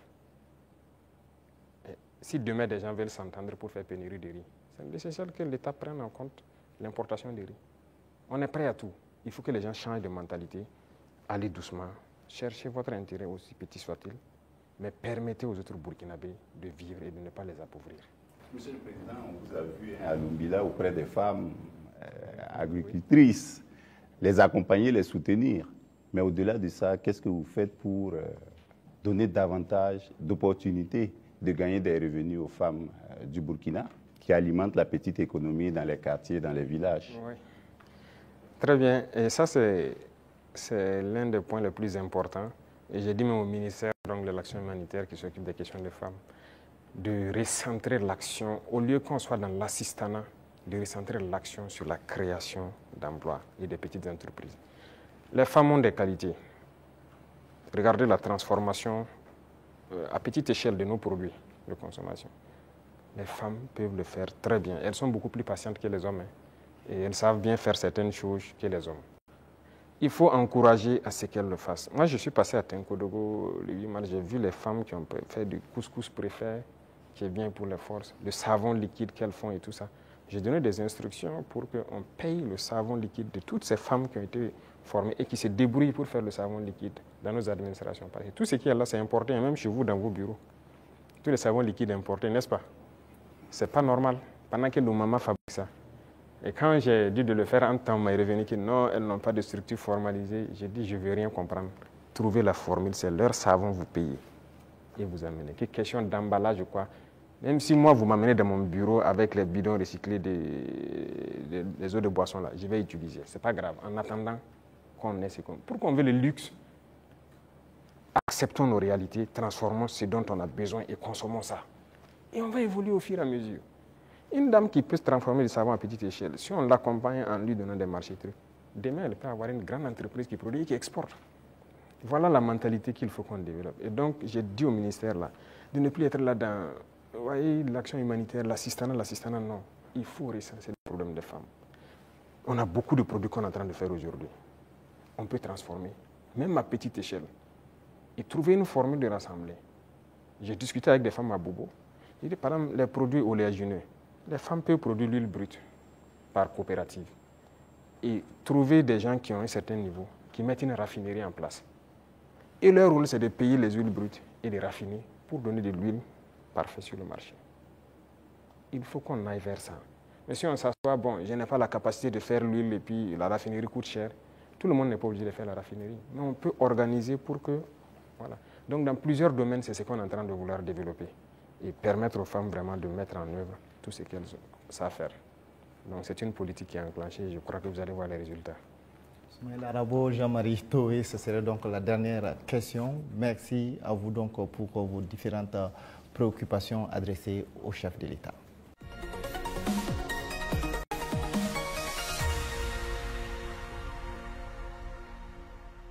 Excellence, nous accueillons à présent Sekou Tangara de la télévision Africab et Abdou Zouré de Faso 7. Ils vont échanger avec vous sur des sujets en lien avec la diplomatie et l'AES. Bonsoir, chers confrères. Alors, vous disposez pour ce volet de 15 minutes. Merci, Sagnon. Monsieur le Président, l'Alliance des États du Sahel a 2 ans. Comment est-ce qu'elle se porte aujourd'hui? Quel est son état de santé? Merci. Je dirais que l'évaluation de l'état de santé, c'est à travers la population qu'on peut le sentir. Et à travers la population, je pense qu'elle se porte bien. Parce que l'AES n'appartient pas aux dirigeants, l'AES appartient au peuple. Et les peuples ont adhéré. Ça fait que c'est exceptionnel ce qui se passe. L'AES a pu unir, rapprocher les peuples. Et c'est ça le plus important. Donc on rend grâce à Dieu. C'est un enfant de 2 ans. On a l'impression que la tête est là, les pieds aussi.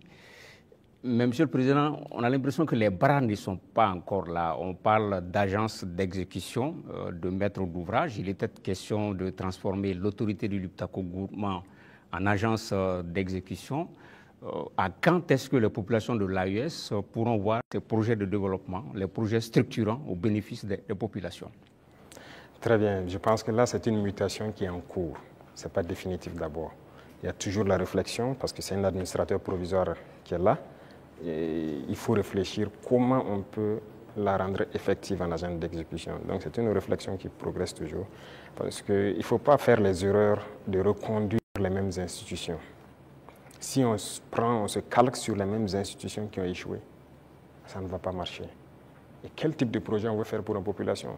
Qu'est-ce que la LG faisait et qu'est-ce que nous on veut maintenant? La routine, c'est quoi pour certains agents d'exécution ou quoi? C'est de voir les bailleurs de fonds, réunir les financements pour des projets. Mais ça veut dire des prêts pour les populations. Est-ce que c'est ce que nous voulons? Je ne pense pas. Nous partons d'une question endogène. Et si on dit endogénéité, voilà pourquoi la banque d'investissement, si vous remarquez, le prélèvement est fait pour qu'on puisse ravitailler la banque d'investissement. Il faut que si nous voulons qu'elle fonctionne, que si elle a besoin de faire des projets dans l'espace, que la banque puisse a priori financer. Mais si c'est pour constituer une agence et repartir chez les mêmes impérialistes pour aller se mettre à prêter l'argent pour certains projets, peut-être qu'ils n'ont même pas la même vision que nous, ce n'est pas évident. Donc la réflexion est toujours en cours, ce n'est pas définitif. Monsieur le Président, l'AES c'est aussi la lutte contre le terrorisme. Aujourd'hui, où en sommes-nous avec la force conjointe et quelles sont les actions fondamentales qui ont été posées sur le terrain? Alors, la force conjointe, nous avons fait l'architecture comme vous avez pu le voir. Le poste de commandement est installé à Niamey. Et actuellement, il s'agit d'équipement des premières unités. Par exemple, le Burkina Faso, le premier bataillon est prêt. Et les équipements aussi de ce bataillon sont là. Et nous sommes en train de former le deuxième bataillon qui, peut-être dans 2 mois, comme ça, seront prêts. Et chaque pays, le concept est que chaque pays commande les équipements. On a arrêté un format d'équipement que chaque bataillon doit avoir. Donc, il faut les commander pour qu'on puisse les armer. Et comme je l'ai dit, jusque-là, on ne fabrique pas certains équipements. On est obligé de commander. Et vous voyez comment le monde est fou. Tout le monde prépare la guerre. Vous pouvez commander aujourd'hui un équipement, on vous donne 4 mois, 6 mois, 8 mois, souvent même des années. Donc on est obligé de faire avec. Et qui de force conjointe, ça demande une communication importante. Et donc vous comprenez toute la logistique en termes de transmission qu'il y a derrière. Il faut que ce soit parfait.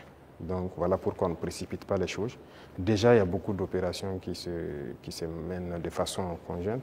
Donc c'est déjà le début de la force. Peu importe la situation qui se passe entre nous, le Niger ou du côté du Mali, nos forces arrivent à déjà coordonner pour travailler. C'est ça le plus important. Quand on regarde, pour rester sur la force conjointe, quand on regarde la photographie de l'AIS, la Confédération est entourée par des pays avec lesquels souvent il y a des frictions diplomatiques. C'est-à-dire quand on prend le Niger, il y a des frictions avec le Bénin, le Mali, il y a des frictions avec l'Algérie, le Burkina, même si on ne le dit pas, des petites frictions souvent avec la Côte d'Ivoire. Comment transformer justement ces frictions diplomatiques en opportunités opérationnelles pour lutter contre le terrorisme, Monsieur le Président? C'est ce que j'ai dit. Vous voyez, c'est autour de l'AES. Si nous connaissons la menace qu'il y a autour de nous, l'opportunité, la seule opportunité à saisir, c'est de développer des armées très fortes et d'essayer de nous développer. C'est la seule opportunité. Sinon, l'adversité, on va toujours l'avoir. Ce n'est pas comme ce que vous avez cité, c'est réel. C'est réel. Mais qu'est-ce qu'on peut bien faire? Le problème en Afrique, très souvent, ce sont les dirigeants. Ces frictions diplomatiques, c'est pas entre, moi je n'aime même pas dire les frictions entre les États. Il n'y a pas de friction entre les 2 pays ou quoi. Il y a friction entre les dirigeants des pays. Est-ce qu'entre armées de l'AES et ces pays-là, ça coopère, ça se renseigne, il y a la collaboration? Bon, pour certains cas, je ne sais pas, mais je prends par exemple le cas de... Même avec le Bénin, nous, on n'a pas les mêmes approches en termes de terrorisme. Je prends par exemple le cas du Bénin. Moi, avant d'aller à Moscou la dernière fois, en mai, un jour, j'étais là, il y avait une menace qui planait sur un détachement au Bénin. Mais les militaires n'attendent pas de monter au niveau politique ou quoi que ce soit pour certaines choses. Ils ont contacté nos forces à l'Est, qui ont confirmé en tout cas la menace. Ils ont demandé si on pouvait faire quelque chose. Moi, j'étais encore là, c'était un samedi, je me souviens. J'ai ordonné à nos appareils d'aller survoler et voir ce qui se passe parce qu'ils ont intercepté les communications de regroupement. Effectivement, les drones sont arrivés à la frontière, ils ont vu que les terroristes se regroupaient pas loin de leur base. On a frappé et on a avorté l'attaque. Ce n'est pas une fois, ce n'est pas 2 fois. Vous voyez, les forces coopèrent. C'est ça l'esprit militaire. Un bon militaire, la menace d'abord, il y a une menace commune. Mais maintenant, c'est souvent au niveau, comme je l'ai dit, au niveau des dirigeants, beaucoup n'ont pas compris. Ils sont là dans des guerres inutiles. Mais le plus important, la menace est commune. Si quelqu'un croit qu'il peut se soustraire de la menace, il se trompe. Donc on coopère. Les militaires coopèrent. Vous avez dû voir, par exemple, nous et les dirigeants ivoiriens, il ne faut pas se mentir, ça ne va pas. Mais vous avez dû voir nos militaires, très souvent même, qui se retrouvent, qui s'assoient ensemble à la frontière, qui causent. Voilà, ça fait partie. C'est l'occasion de parler des 6 éléments du DARA. Où est-ce qu'on en est?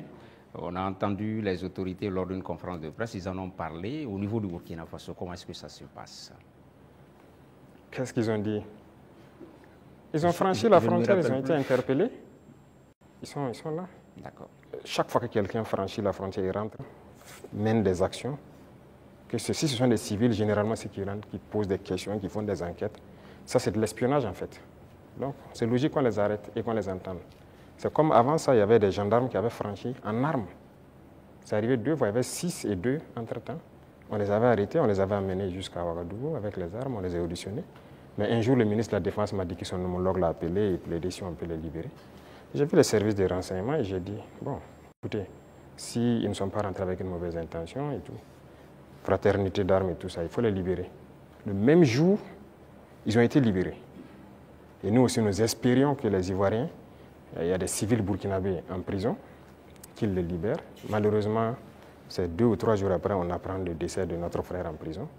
Et les autres qui sont en prison sont toujours en prison. Et même ce sont des civils, des commerçants.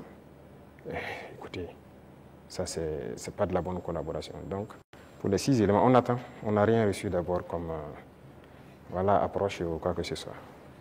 Pourtant, le porte-parole du gouvernement ivoirien a indiqué qu'ils espèrent, qu'ils privilégiaient la voie du dialogue avec le Burkina Faso. Il a dit en conférence de presse le mercredi passé. On les attend. Nous aussi, on avait privilégié la voie du dialogue. On espérait aussi qu'ils libèrent nos civils innocents et qu'ils viennent. Mais un est mort dans leur prison qui n'est même pas une prison conventionnelle.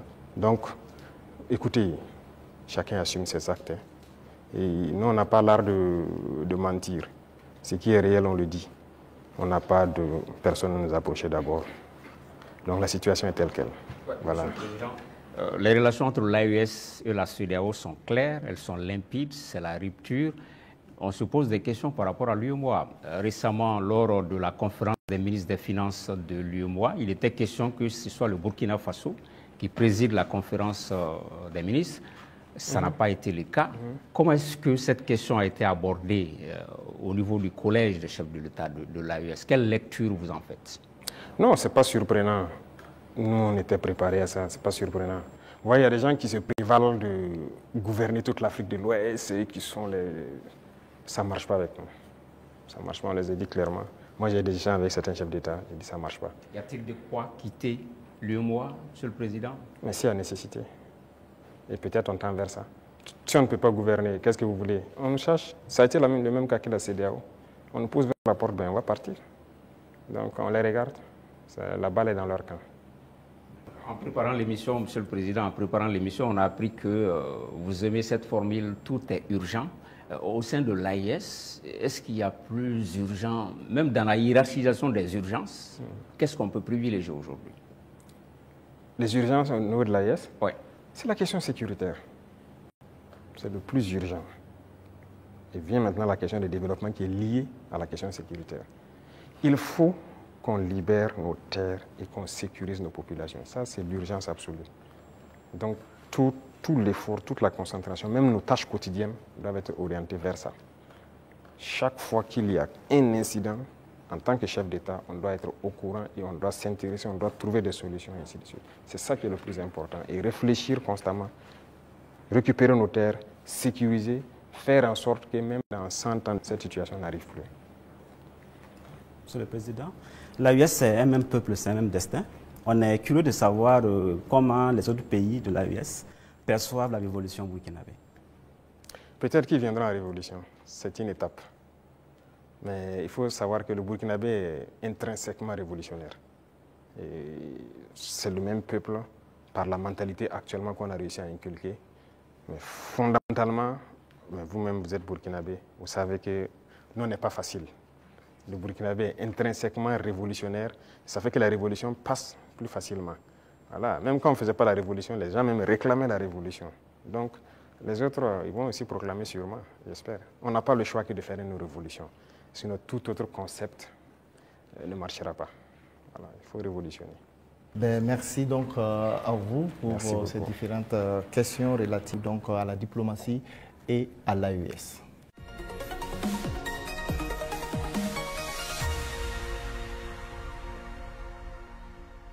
Monsieur le Président, nous nous acheminons vers la fin donc, de cet entretien. La 5e et dernière rubrique concerne la géopolitique régionale et internationale. Les questions irrélatives donc, sont portées par Dieudonné Zungrana de Aujourd'hui au Faso et Jules Domsé donc, de Vox Africa. Vous avez pour cette rubrique 15 minutes également.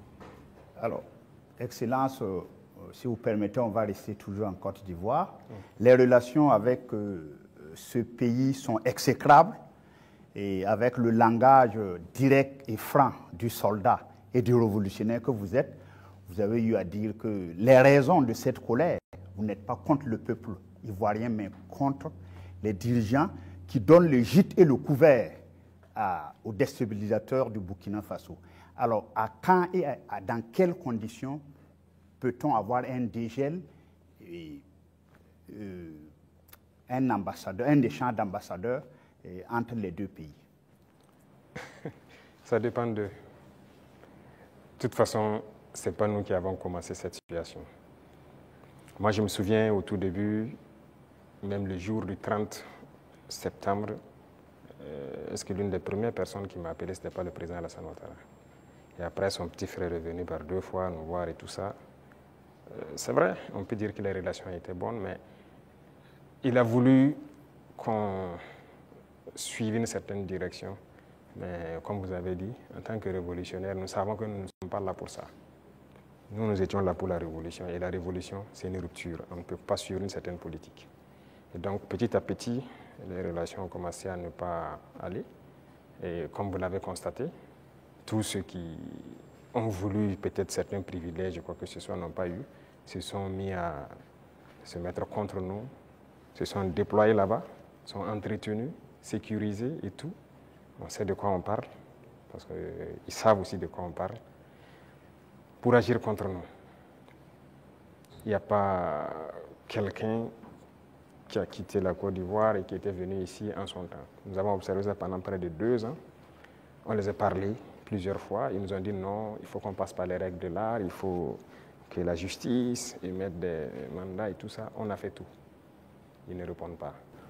Monsieur le Président, ça ne marche pas. J'embraye avec la question de mon confrère pour rester sur la Côte d'Ivoire. Comme vous le savez très bien, la Côte d'Ivoire a une élection présidentielle cette année, dans quelques mois. Est-ce que c'est quelque chose qui vous intéresse? Ça nous intéresse d'autant plus qu'on a beaucoup de compatriotes en Côte d'Ivoire quand même. Et on craint qu'il y ait des violences. Et ça, ce n'est pas forcément la bienvenue. Parce que nous avons vécu malheureusement les années passées aux violences en Côte d'Ivoire avec les opérations Bahiri. Tout le monde a subi ça au Burkina. Aujourd'hui, vraiment, nous ne souhaitons pas qu'il y ait des violences. Tout à l'heure, vous avez semblé dire quelque chose. Je voudrais que vous précisez, parce que c'est un peu très sensible selon moi. Est-ce que vous semblez nous dire qu'aujourd'hui, la Côte d'Ivoire servirait de base arrière à une organisation visant à déstabiliser le Burkina Faso? Ça, même plus que ça. Base arrière à une organisation servant à déstabiliser le Burkina. Ils sont là-bas. Les ennemis du Burkina sont clairement là-bas, affichés, protégés. Ils sont payés, ils sont protégés, ils sont bien logés. En plus de ça, il y a la question du terrorisme. Mais non. Le pouvoir flotte avec les terroristes. Il ne faut pas se mentir. Attendez, croyez-vous vraiment que peut-être l'armée ivoirienne est tellement surpuissante que quand les terroristes les voient seulement, ben écoutez, cela, il ne faut même pas les toucher, quoi que ce soit. Vous croyez à ça? Ils sont tellement plus puissants que les 3 armées de l'AES. C'est faux. Il y a un pacte de non-agression. Et quand il y a un pacte de non-agression, vous devenez une base arrière. Et tout ça, ça m'inquiète justement. Si ce pays, il y a des crises, le pays sera attaqué par les terroristes. Parce que s'ils ne gagnent plus ce qu'ils gagnent, le pays sera attaqué et ce pays va sombrer. C'est un danger. C'est pourquoi j'ai passé le temps à dire au chef d'État, on ne pactise pas avec les terroristes. Voilà. Alors, Monsieur le Président, qu'est-ce que vous répondez à ceux qui disent, bon, la géopolitique quand même avec la Côte d'Ivoire, ce pays voisin, qui abrite la plus grande diaspora burkinabé, alors que, bon, vos contempteurs vous accusent de pratiquer la diplomatie du muscle avec ce pays, au détriment justement de nos Paweto qui sont là-bas. Qu'est-ce que vous leur répondez? Écoutez, qui le dit? Nous sommes burkinabés, c'est ce que nous savons. Et nous avons décidé de faire une révolution, on va la faire. Maintenant, celui qui embarque dedans embarque. Nous ne pouvons pas être dans une révolution et vouloir faire un autre modèle de diplomatie. Je vous ai dit la diplomatie mensongère et tout ce qu'il y a. On n'est pas prêt à être dans ce sillon-là. S'il y a quelque chose qui ne va pas, qu'on ait le courage de vous dire ça ne va pas. Il ne faut pas faire de l'hypocrisie. Généralement, les gens devant les micros et tout ça, non, tout va bien, si c'est ça, on est en train de... C'est faux, ça ne va pas bien. Il faut avoir le courage de le dire, il faut qu'on s'asseye, qu'on parle et qu'on se dise la vérité. Mais si les gens ne veulent pas ça, parce que juste dans leur tête, bon, il faut que ces gars-là quittent, parce qu'on ne veut pas de révolution en Afrique de l'Ouest. Ça ne va pas marcher. Donc, chacun se prépare à assumer les conséquences voilà, de la situation. Alors, pour sortir de la Côte d'Ivoire, Monsieur le Président, on reste quand même au niveau de l'AES. Vous avez certainement suivi le dernier sondage fait par nos confrères de Jeune Afrique. Et avec des résultats qui peuvent sembler étonnants, les populations des pays francophones sont tous favorables à l'AES. Je dirais, même la Côte d'Ivoire, à 66%, apprécie ce qui se fait au niveau de l'AES. Alors, comment est-ce que vous recevez ce message? Ah bon? Je n'ai même pas pu suivre ça, parce que moi, je ne suis plus ce média. Hein. Alors, on est compris, c'était un sondage qu'ils ont commandé. Peut-être qu'ils ne s'attendaient pas à ce résultat, mais le résultat est tel. Ils ont été au Cameroun, ils ont été au Sénégal, ils ont été au Bénin, ils ont été en Côte d'Ivoire. Et là-bas, les populations sont tous favorables à l'AES et apprécient dans leur grande majorité ce qui se fait au niveau de l'AES. C'est logique, je dirais. Les populations ouest-africaines sont la plupart du temps liées. C'est la même famille. C'est le colon qui nous a divisés. Hein. Et quand les gens voient qu'on essaie de s'unir, ça ne fait qu'inspirer, ça ne peut faire que plaisir. Donc moi, ça ne m'étonne pas que ces populations apprécient. Et ce qui m'étonne, c'est le fait qu'ils aient publié. Pourquoi ils ont publié ça? Ça donne de réfléchir. Pas le choix. Quand vous commandez une enquête, c'est connu. Après, vous êtes obligé de publier les résultats. Bon, peut-être ça. Voilà. Mais il faut faire attention à ces gens parce que... Je suis totalement d'accord avec vous. Voilà, ils sont pas assez. Sinon, je suis d'accord, c'est normal, c'est logique. Avec la permission de Dieudonné, je voudrais vous poser une question concernant justement votre relation avec une autre organisation. Qu'est-ce que vous faites encore dans l'Union africaine? Bonne question. Alors, je dirais que notre situation dans l'Union africaine est tellement passive qu'on ne sait pas si on est dans l'Union ou si on n'est pas dans l'Union. On nous a suspendus depuis, personne ne nous parle. C'est vraiment un silence radio. Donc alors, moi je ne sais pas si je suis dans l'Union ou pas. Mais il ne faudrait pas marquer le coup en posant aussi un acte historique, comme cela a été le cas avec la CEDEAO, en claquant la porte à une institution qui visiblement ne sert pas à grand-chose. J'ai eu à discuter avec un diplomate de cette organisation. Et après, nous avons vu qu'ils ont nommé un médiateur, le président burundais, qui devrait même venir ici la semaine passée, je pense, mais après, il y a eu question d'agenda avec nous. Et on l'attend, on veut l'écouter d'abord, parce que nous-mêmes, nous voulons savoir pourquoi ils se comportent comme ça. Parce qu'on ne peut pas prendre une décision sans savoir leur motivation. Pourquoi ils ont décidé de nous exclure? Pourquoi ils se comportent comme ça avec nous? Si on a leur motivation, là, si on quitte, on pourra expliquer à nos peuples, voilà ce qu'ils ont dit, voilà les raisons. Et donc, nous, on décide de quitter. C'est la même chose que la CEDEAO. On a quitté, mais si on nous demande pourquoi on a quitté, on peut vous expliquer. Mais aujourd'hui, si on quitte l'Union et qu'on nous demande, nous-mêmes, nous ne savons pas pourquoi ils nous ont suspendus.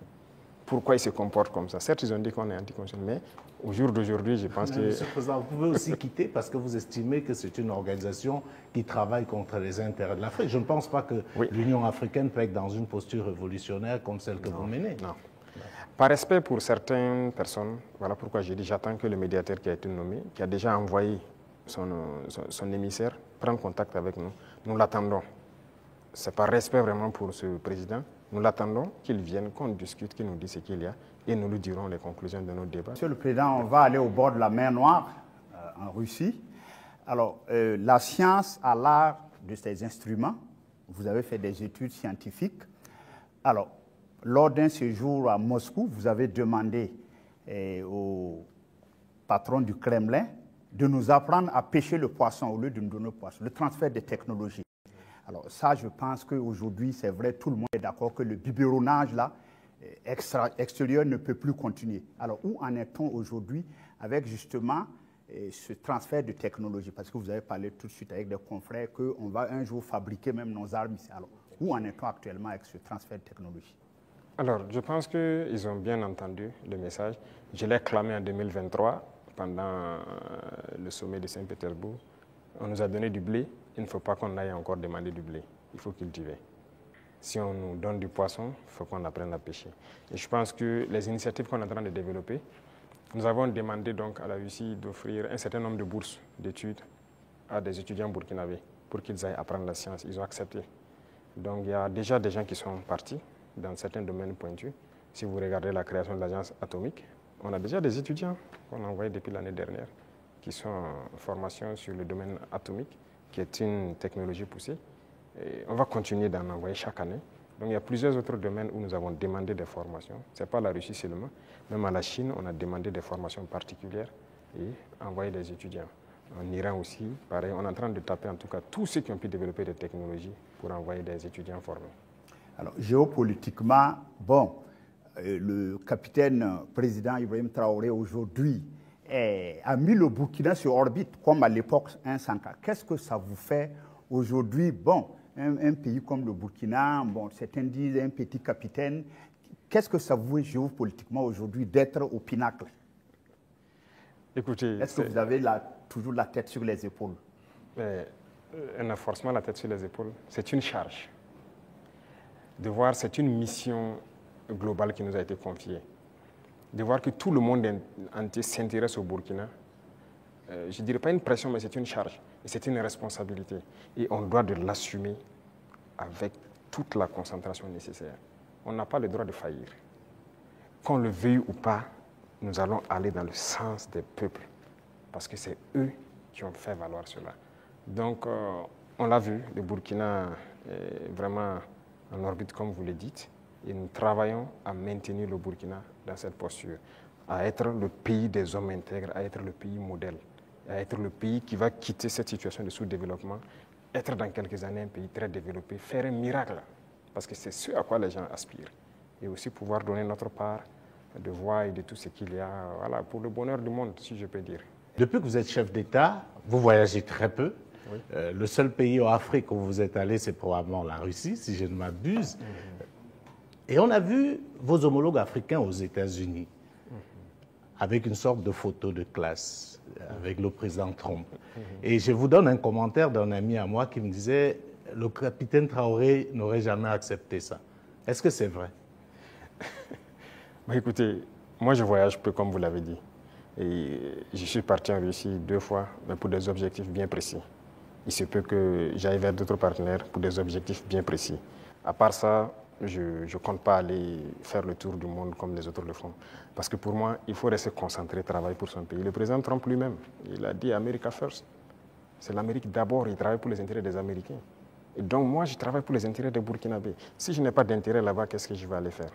Alors, l'un des grands sujets géopolitiques actuels, c'est bien sûr le conflit israélo-palestinien. On voit des États prendre de plus en plus position.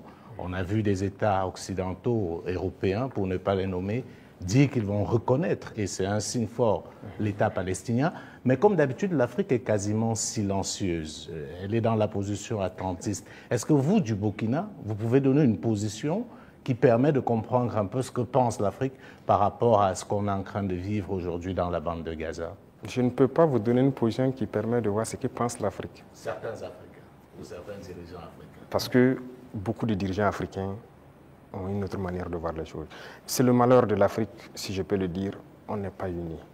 On ne voit pas de la même manière. Certains ont peur, certains on les met liés, certains sont là pour les intérêts d'autres personnes.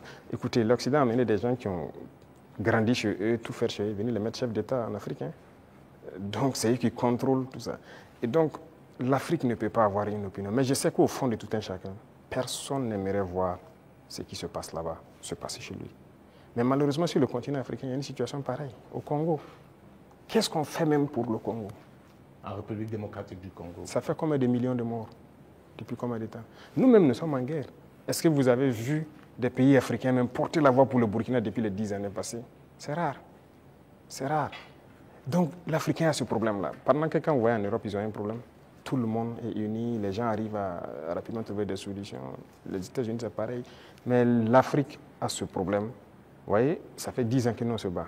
Vous n'avez pas entendu quelqu'un porter la voix du Burkina au niveau des institutions internationales et quoi que ce soit, ni le Mali, ni le Niger. Nos populations meurent, ce n'est pas leur problème. Congo, ça meurt, ce n'est pas notre problème. La dernière fois, j'ai essayé dans une de mes paroles d'essayer de parler pour que... Ça fait combien de millions de morts? Le Soudan, regardez comment il se déchire. Il y a beaucoup de conflits sur notre sol déjà et on n'arrive même pas à porter la voix. Donc, comment on va aller porter la voix des autres? Donc, il faut que nous, Africains, on se réveille. Est-ce que le Burkina peut reconnaître un État palestinien? Est-ce que le Burkina est prêt à reconnaître l'État palestinien? Pourquoi pas? C'est un État. C'est un État. Pourquoi on ne va pas reconnaître un État palestinien? Non, ce qui se passe, c'est très grave. Et je pense que l'État palestinien existe et doit exister. Sinon, cette guerre ne finira jamais. Là où nous partons, ça ne finira jamais. Pendant que vous croyez que ça va finir, ça reprend de plus belle. Et on va continuer comme ça. Mais je pense aussi qu'il y a beaucoup de parts de responsabilité des pays autour là-bas, parce que c'est leur région et les gens doivent pouvoir donner la voix pour trouver une solution à ce conflit. Voilà. Et quant à nous, on continue de se battre ici. L'État burkinabé qui doit demeurer, c'est ça qui est le plus important. Et on se bat pour notre État burkinabé. Voilà, Monsieur le Président, nous sommes donc au terme de ces 90 minutes face à la presse. Merci pour votre disponibilité et merci pour cette belle opportunité offerte à la presse nationale et internationale. Mais avant de nous séparer, Monsieur le Président, est-ce que vous avez un message particulier à l'endroit du peuple burkinabé à l'orée du 3e anniversaire de votre accession à la magistrature suprême? Pour le peuple burkinabé, ça fait 3 ans que nous sommes là et qu'on chemine. Et j'ai d'abord des mots de remerciement. Des remerciements du fond du cœur. Parce que le peuple est resté concentré. Concentré pour écouter le message qu'on a véhiculé. Parce que l'une des armes importantes que nous avons utilisées, c'est aussi la communication. Et parce que nous avons compris que les impérialistes ont toujours utilisé la communication pour détruire l'Afrique. Parce que tout ce qui se passe comme conflit, ce sont des manipulations. Ce sont des manipulations. Regardez, je prends encore le cas du Soudan. 2 groupes sont manipulés par des puissances. Faudrait-il pas à un moment donné qu'on se parle, on s'assoit, on exploite nos ressources ensemble, on fait vivre nos populations, on va continuer à se déchirer? Tout ce qui s'est passé comme assassinat de leaders politiques en Afrique, les guerres et tout, c'est à travers la communication qu'on a manipulé. Et la communication est très importante. Et ça, le peuple burkinabé a été concentré pour percevoir le message. Et nous continuerons de communiquer pour les faire comprendre ce que nous faisons et vers où nous partons. Ça, c'est le plus important. Deuxième chose, je remercie Dieu aussi, qui a permis à ce que nous puissions, en tout cas malgré la guerre, poser des actes et communiquer sur ces actes pour que le peuple comprenne qu'un lendemain meilleur est possible. L'espoir est permis. Et tant que les gens garderont cet espoir, on va y arriver au point où nous souhaitons. Et la dernière chose, c'est cette situation sécuritaire qui est là, de rassurer que la guerre va finir au Burkina Faso. Nous vivrons en paix, nous ferons ce que nous avons à faire de nos richesses et nous allons nous développer. Ça, c'est une certitude. Le rêve que nous avons pour le Burkina Faso, nous allons l'accomplir.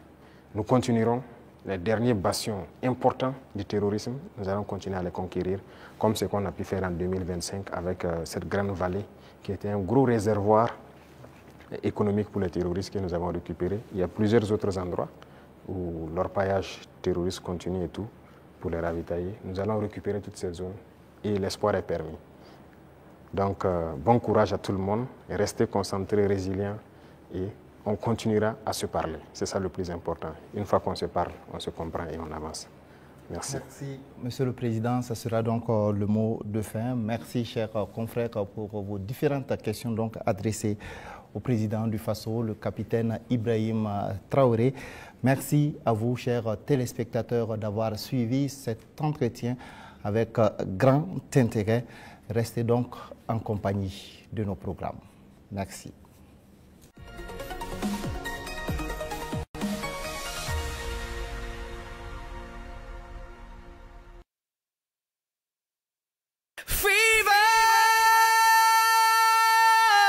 Faso Academy,